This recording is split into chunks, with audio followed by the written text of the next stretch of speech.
जयपुर से खबर आ रही है, थोड़ी देर में सतीश पूनिया और अलका गुर्जर का नामांकन होगा। विधानसभा पहुंचे हैं बीजेपी के दोनों राज्यसभा प्रत्याशी सेम भजन लाल शर्मा समेत तमाम दिग्गज पहुंचे हैं विधानसभा, और विधानसभा सचिव के सामने करेंगे नामांकन दाखिल।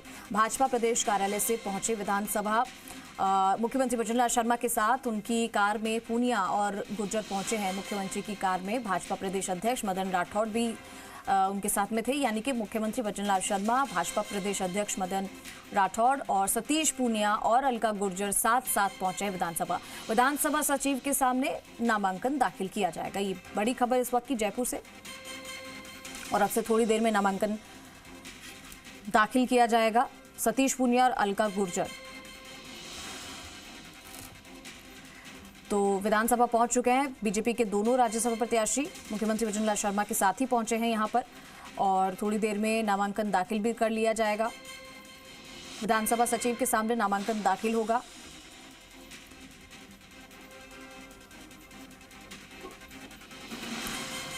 तो यहां विष्णु शर्मा हमारे साथ चलिए जुड़ चुके हैं, ज्यादा जानकारी के साथ सीधा रुख करेंगे। विष्णु, अब से थोड़ी देर में नामांकन दाखिल होने वाला है। राज्यसभा प्रत्याशी पहुंचे हैं मुख्यमंत्री भजन लाल शर्मा के साथ में सतीश पूनिया और अलका गुर्जर। क्या जानकारी है, कितनी देर में नामांकन प्रक्रिया शुरू हो जाएगी, नामांकन कब दिया जाएगा?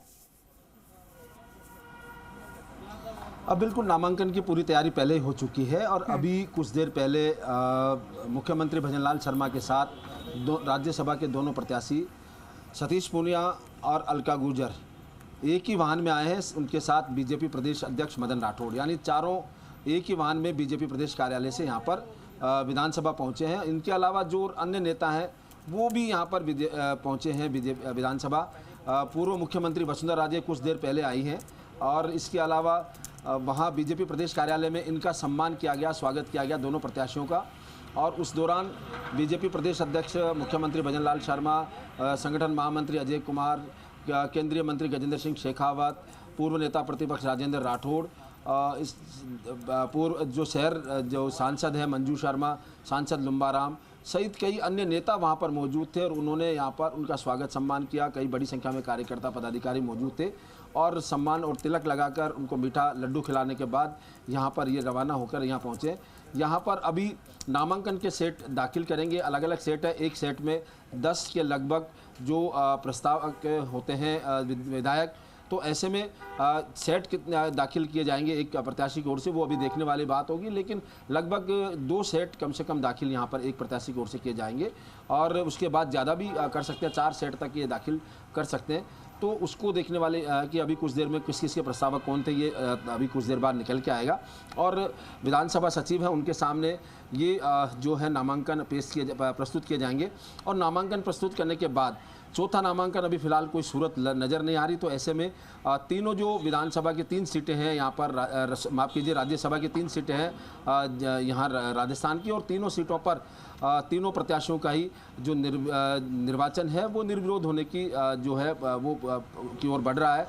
क्योंकि कांग्रेस से नीरज डांगी एकमात्र जो प्रत्याशी थे उन्होंने भरा। उनके अगर संख्या बल के हिसाब से देखें तो एक सीट, 3 में से एक सीट उसकी जाए बाल मुकुंदाचार्य, देख सकते हैं आप यहाँ पर हैं, और बात कर लेते हैं उनसे। ये पहुँचे हैं यहाँ पर, आज यहाँ पर नामांकन के लिए पहुँचे हैं। आप क्या कहना है, क्या है आप?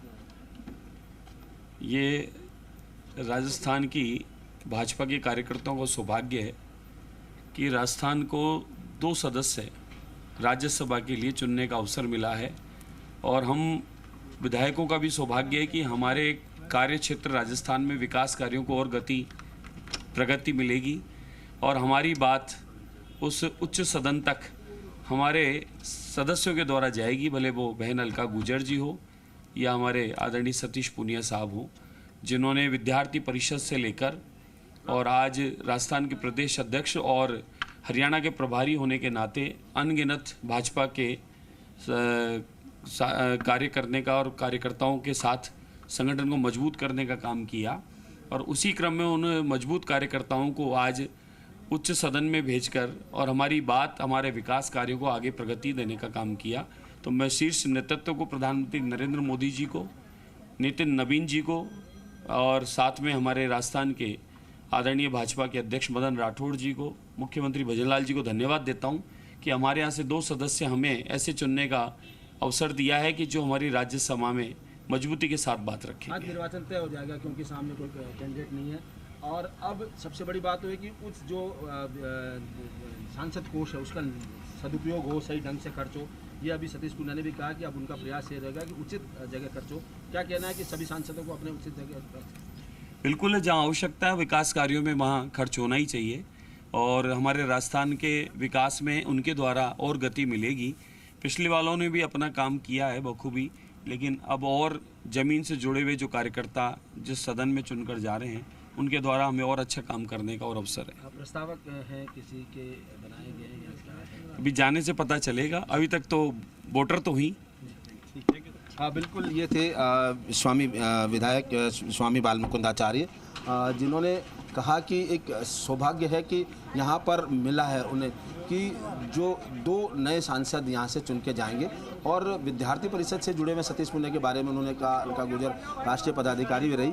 तो कुल मिला के ये कहा जा सकता है कि अब दोनों है, कुछ देर बाद ये नामांकन प्रक्रिया है वो शुरू हो जाएगी। मैंने जैसे कहा कि यहाँ जो सेट है नामांकन के वो तैयार कर लिए गए, पूरे सेट तैयार कर लिए गए और उसके बाद अब नामांकन सिर्फ जो सेट है वो सामने विधानसभा सचिव के सामने रखे जाएंगे और उनमें पहले से तय हो गया कि कौन कौन किसका समर्थक रहेगा, किस प्रत्याशी का, और कौन प्रस्तावक रहेगा प्रत्याशी का, ये तय पहले से हो गया।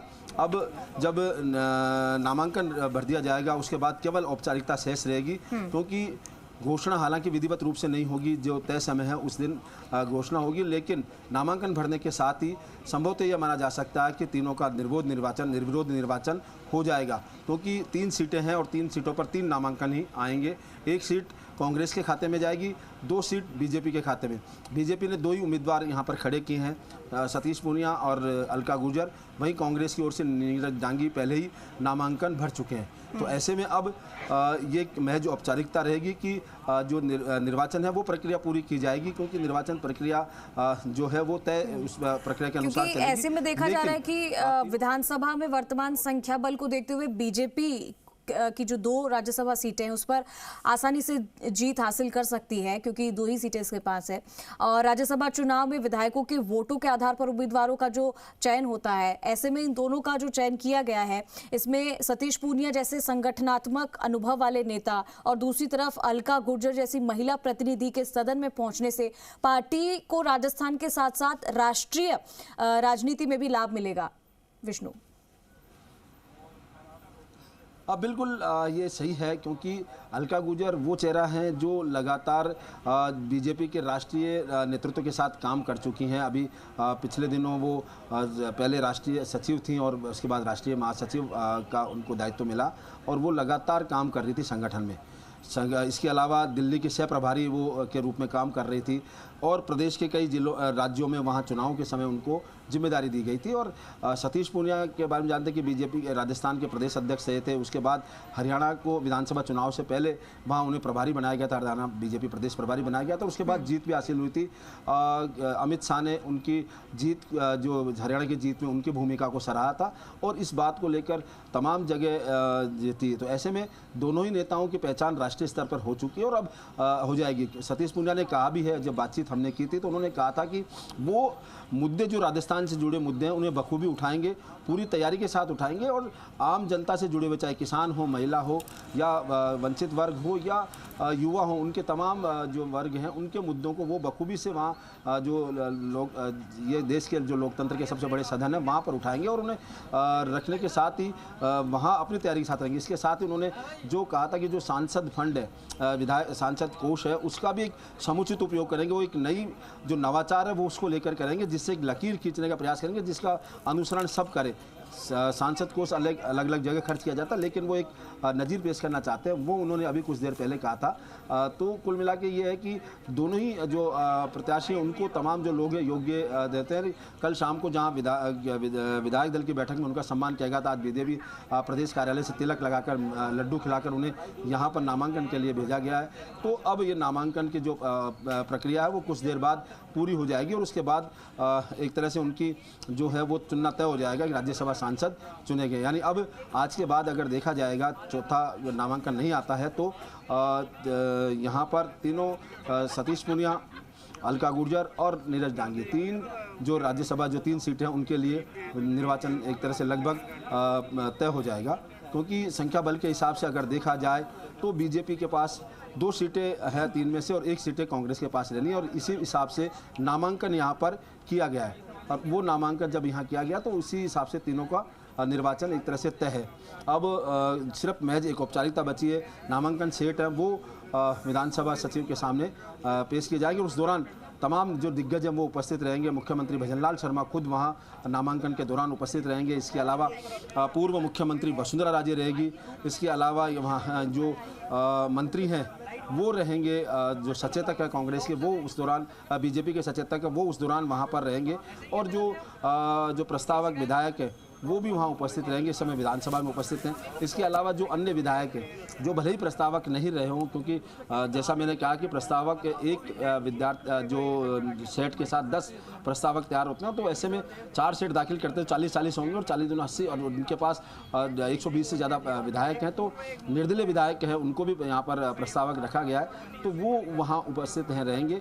और इसके अलावा और विधायकों को भी यहाँ बुलाया गया है। एक तरह से पूरा एकजुटता यहाँ पर दिखाई गई है। एकजुटता का ये भी सवाल है कि मुख्यमंत्री खुद दोनों जो प्रत्याशी उनको बीजेपी कार्यालय से साथ लेके पहुँचे हैं यहाँ पर और अब उनको जो नामांकन भरा जाएगा उस दौरान भी वो साथ मौजूद रहेंगे। जी ठीक है, तो ये एक बड़ा संदेश दिया जा रहा है इन दोनों का। जब से नाम आया है तब से यही है कि संगठन को मजबूत करने में इन दोनों की अहम भूमिका रही है और अब तो खैर औपचारिकता ही पूरी करनी है। शुक्रिया विष्णु तमाम जानकारी के लिए।